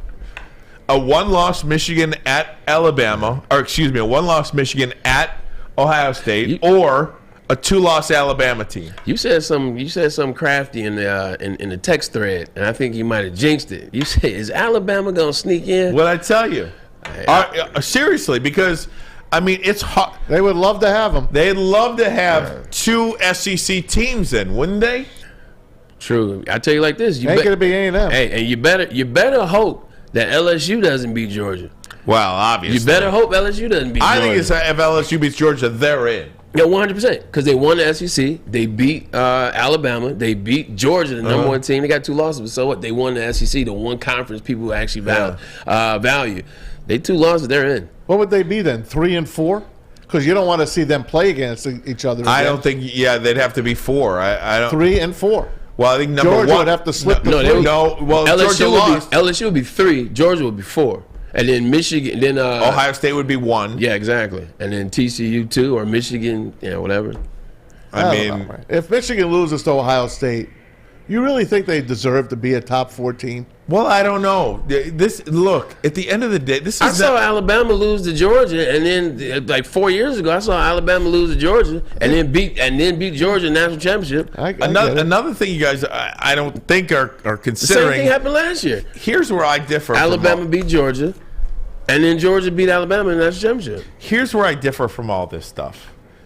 Number one, I think it would look good if Blake Corum doesn't play if you lose, and you will get that consideration, perhaps, not from the Heather committee. Dinnick. Well, whatever, from the consideration. Feinbaum. But I do. This is a television show. You can tell me who deserves X, Y, and Z, and it doesn't matter. I mean, I don't want to say it doesn't matter. I don't want to minimize what matters and what doesn't. But it's a television show, and anytime we put the ratings up, who leads the week in ratings for college football? Michigan. Who's the top game every week? Michigan. Who's the second best game every week? Michigan. I mean, they are, whatever network, whatever time slot, they're the number one team in ratings. Right. And this is an ESPN television show. Yes, it is. So, and it's a for-profit business. This is not some charity here. And the more eyeballs you have on a certain game, the more you can charge in advertising. The more you charge in advertising, the more money you make. So I just don't think a one-loss Michigan team is out of the question. Granted, USC has to lose, but that's probably it. Yeah, I mean, at the end of the day, you look at it like this, man. You're talking about a team in Ohio State. If they beat Michigan, Ohio State, because they're still undefeated, Georgia could jump. Ohio State could jump Georgia based on how high Michigan is ranked.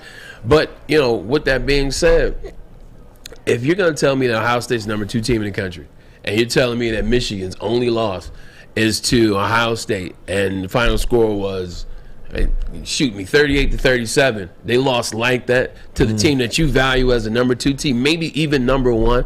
Then they still deserve. Because if you're going to tell me this team's 1 or 2, right, and you lose by 1, then that means your cachet is as good as theirs. You got a good point. Yes, but to your point, it's still tough, though, because Michigan tried that in 2006. And, hey, look, just win the game. Just win the game. There you go. Just win the game. All right, guys. Hit the one in the middle. Got to take a break. Come right back. When we do, I want to go over our records from last week. Also, Braylon's got the Swiss play of the. We got a lot going on play here. of the week. Oh my God! And Michigan State. What do you make of Mel Tucker and the Michigan State Spartans? I want to get your reaction to that. Boy, a tough loss at home against Indiana. They're looking for the offseason. They are indeed. They need to beat Penn State to get the bowl. But first, a message from the Foaling Warehouse. And they're an 18-point underdog. They love the Foaling Warehouse, that's for sure. Chris and Noni Hunt. Hey, Noni even helped out our own Jenna, who watches us here on woodwardsports.com. She needed something. They went down there, and she got herself what she needed. They wanted to get, a little fundraiser, because you can do that at the Foaling Warehouse. You can do a lot at the Foaling Warehouse. It's a great game. Football and bowling put together. 2 ways to play it. $12 unlimited open play, or a private lane reservation for $120, but you get it for 2 hours, and 10 or 12 people can get on a lane. Any drink you want, multiple full bars, over 100 beers to offer, and the $2 mystery beer machine. Bring your own food in or even have it delivered. Plenty of room.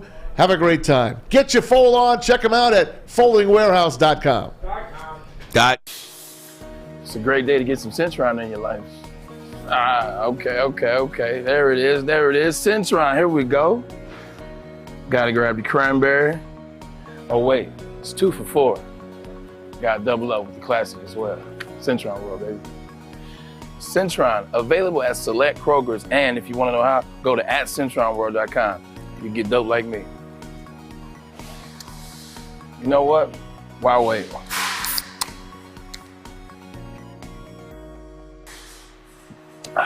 Great taste, guaranteed.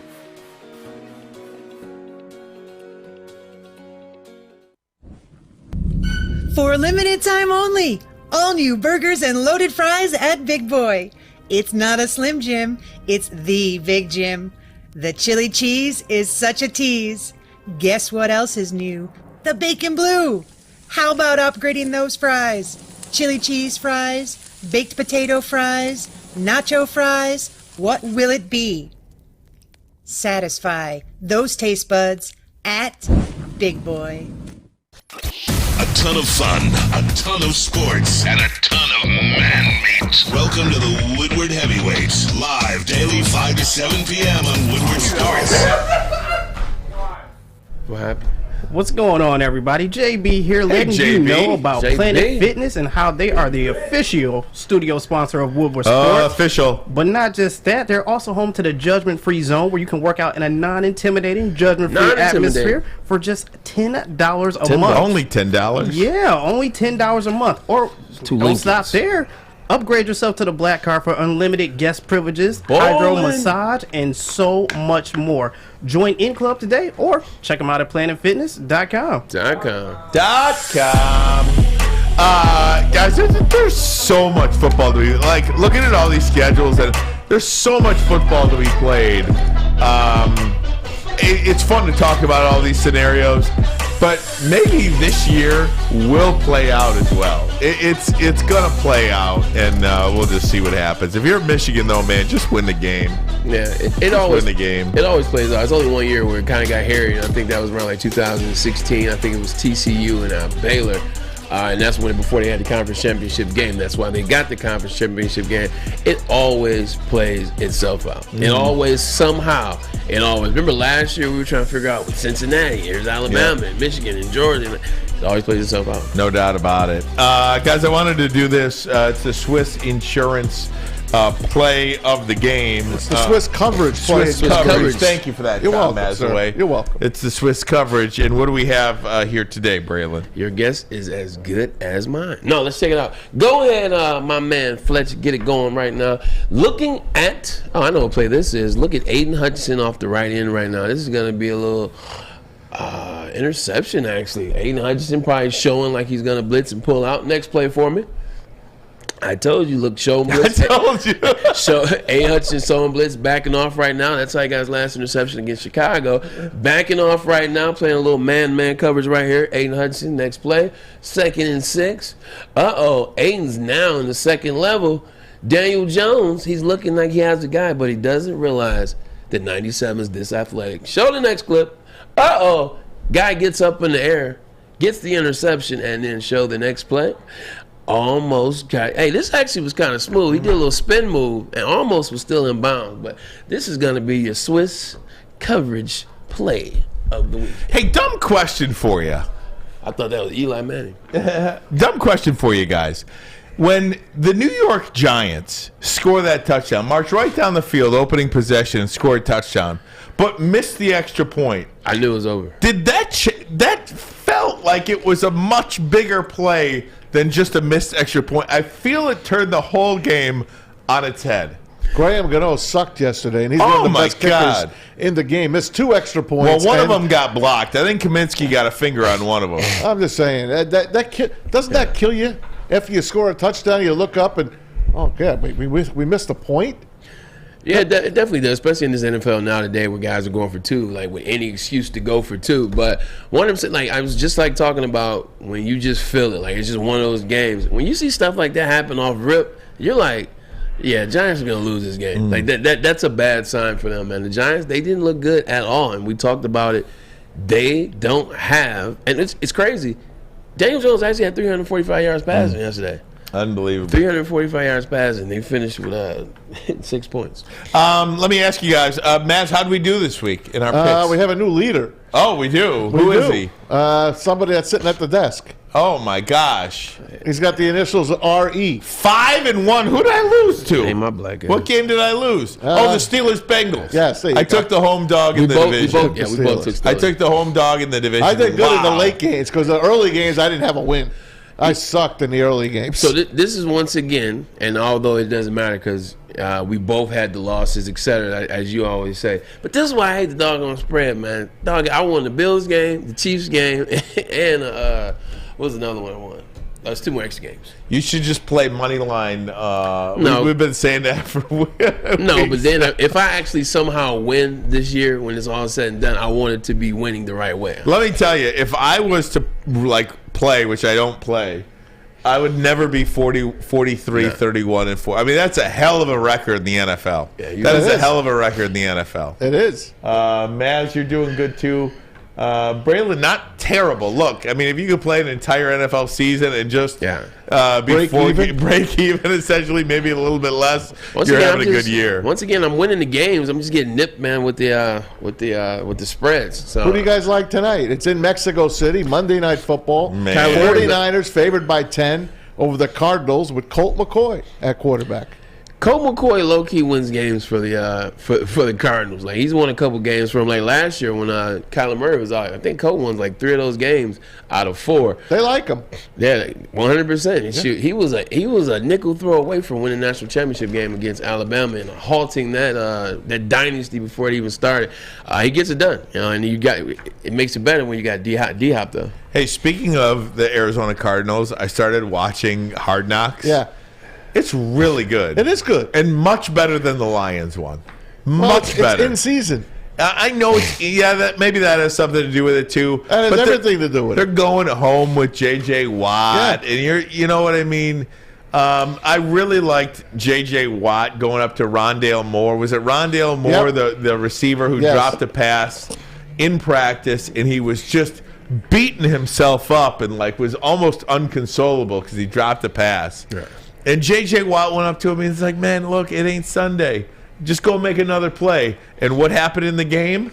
Rondale Moore made a play. He had a big game that game. Big game. And it's not, it's how you react to a lot of these situations that really makes the player. I really found myself glued to this Hard Knocks in season. It's so good. I mean, to hear Lev Schreiber, he's so good, Lev Schreiber. Yeah. He is so, his voice is, it's like butter. It's great to hear. They do a great job. HBO and NFL Films, we got to know them, right? These guys do a great job, and it's just must-watch TV, even if you don't really give a damn about the Arizona Cardinals. Yeah, you said it looks better. You like it a lot better than Detroit. I do like it better than the Lions. And Lions one was kind of corny. Well, the Lions one was, but I think maybe it was you that mentioned this. The Lions have no stars. Their coaching staff were their stars. So when you're hearing from J.J. Watt or Kyler Murray, DeAndre Hopkins, these guys are stars. A.J. Green, Buda Baker. You know what I mean? These guys. Buda Baker was involved this week because I forget he had an injury and was expected to miss 3 to 6 weeks and didn't miss a game. Yeah, he's a stud. And in fact, had the interception in the game last week. Or it just felt different because of all the stars that the Cardinals. Right, he had his Jamal Williams moment. He was the guy that really got on his team. After their last loss, and said, "This ain't us." That was a hell of a speech. It was. And they came out and they won. Maybe they make it 2 in a row. I doubt it. I think the 49ers will handle them tonight. If you remember the last time the NFL tried to go to Mexico City, it was the Rams and Chiefs. That was the Jared Goff, Patrick Mahomes game. I was at the L.A. Coliseum because of, I think, the wildfires or something that was happening out in that area. They had to move it to L.A., and I just remember it was one of the great games. And the Rams had their throwback unis on. The Chiefs were looking great. It was like 51-48 final, and it was a fun game. Hopefully, this will be a good game. Monday night games have been pretty good this year. And Jared Goff outplayed Patrick Mahomes. Yeah, he did. Yes. And Melvin Gordon, by the way, got cut today by the Denver Broncos. He's got 42 just flat out cut. This is a guy that was a hell of a running back when he came out of Wisconsin. He played hard, gets signed over by the Broncos. He was their leading guy. All of a sudden, he starts fumbling the freaking ball. I mean, he can't hold on to the ball. If you look back at Wisconsin, like when you're playing running back and you're not getting touched until 15 yards down the field, and you don't have to deal with that contact, it's much different when you get in the NFL and them guys putting them hats on you, man. And you out there fumbling that ball.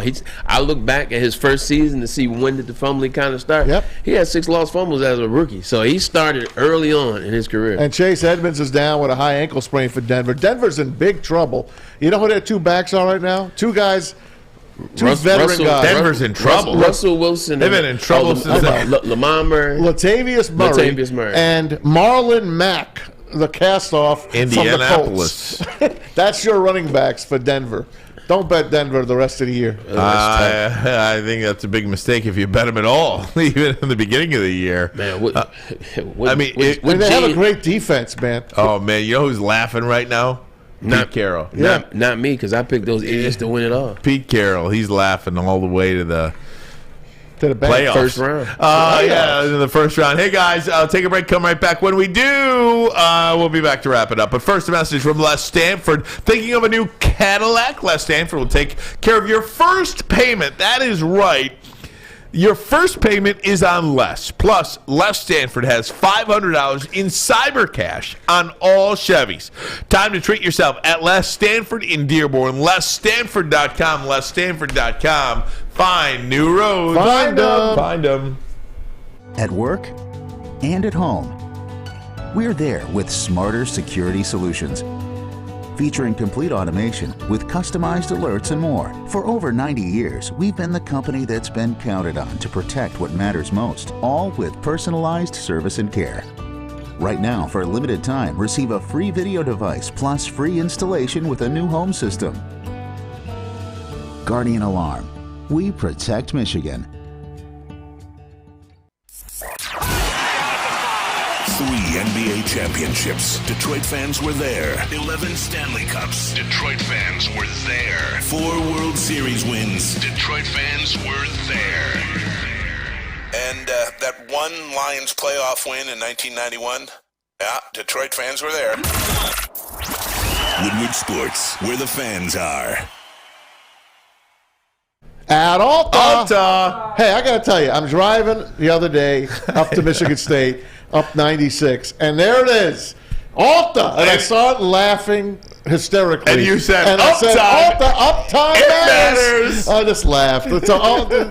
We love you, Alta. We love Alta. Alta Equipment's got everything you need to get the job done. If you have a big project coming up, you got to trust Alta Rental. They've got you covered. Give them a call today at 844-GO-TO-ALTA. You know it, 844-GO, the number 2, Alta. Alta uptime, it matters, absolutely.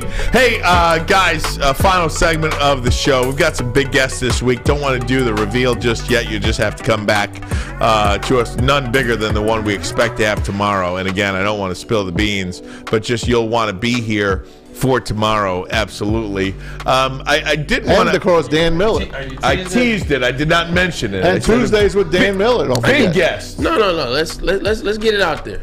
After you. I think we get it out there. You know, it was very important. I've been working on this guest for a minute. Greatest player in Michigan history, best defensive back there ever was.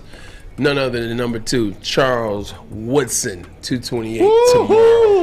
Seawood expected to join us tomorrow. Oh, that's huge. Incredible. And Amani Toomer on Wednesday. Amani Toomer on Wednesday. Brady Quinn on Friday. Dan Miller tomorrow. I mean, we've got a lot going on the rest of the week here at WoodwardSports.com, Fox2Detroit.com. Braylon, I did want to get a thought on the Michigan State Spartans. I'm wearing green today. Didn't even realize it, but I was at a charity event earlier today for the Gleaners Food Bank, Capuchin Soup Kitchen as well. 100% of funds, Hunger Free in the D. This was the event I was at today. Capuchin's been around a long time. Absolutely. Yeah. Hunger Free in the D. Their bocce ball tournament happened earlier today, and I wore green at the tournament, hoping to bring in more green.